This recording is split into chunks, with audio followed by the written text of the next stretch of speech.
Hello and welcome to this video. My name is Eric and today I'm going to be discussing a certain topic, which is self-efficacy 2.0, along with getting out of a rut or a hard place to be in, just getting out of feeling shitty, essentially.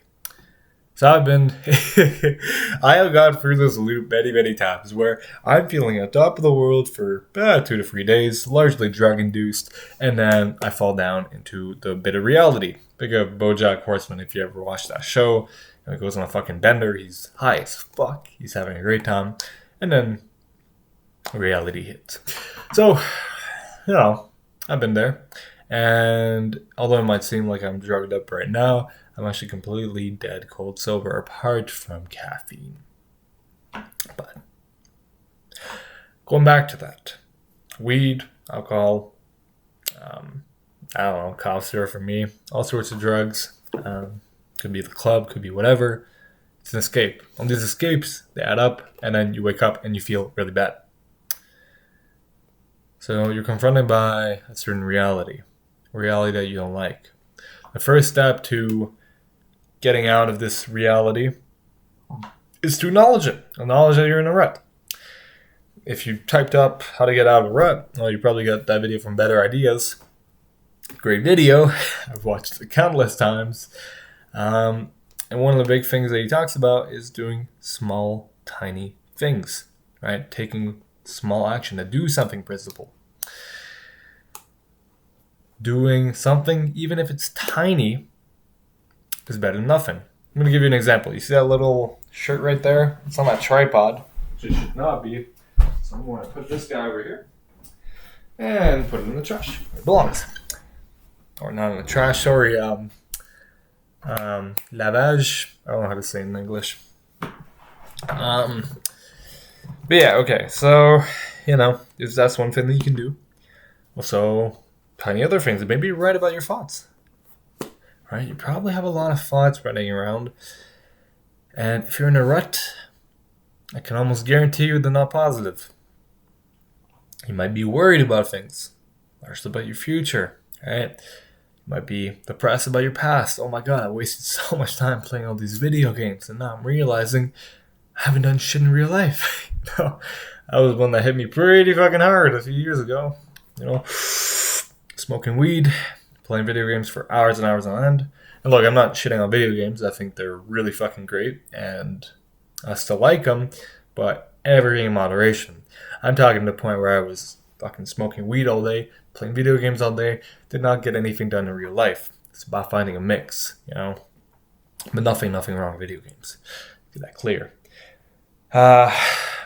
So, maybe it's making your bed. Going back to the thoughts thing, those thoughts are not so negative or not so positive. So, write about them, acknowledge them, and kind of inquiry into them, right? Like, why am I thinking this? Why should I feel like this? Do I deserve to feel like this? Just kind of think about it. Bring yourself compassion, which can be so hard to do, especially if you're a perfectionist like me. Self-proclaimed perfectionist. I think my therapist would agree. Not a great feeling. So, bring compassion to whatever you're experiencing.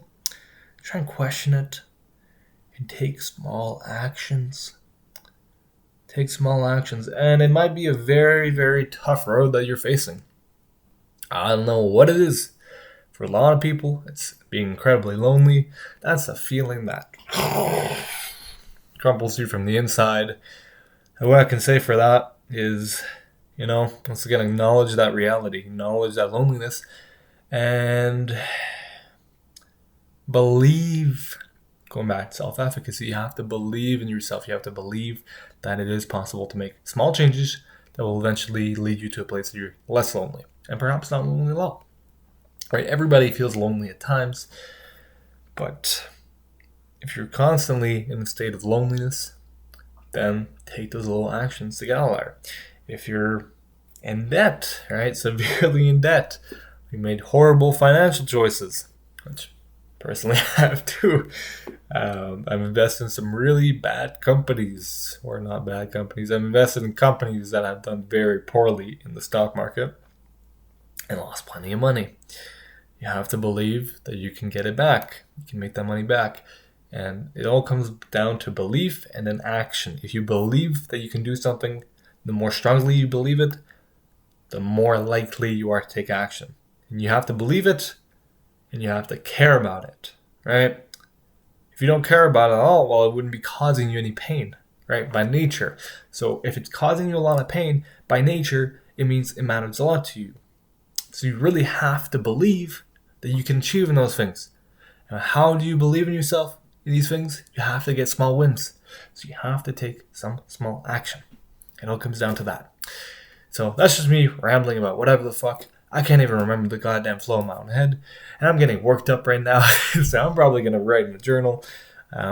But yeah, I hope you enjoyed this video. And peace out.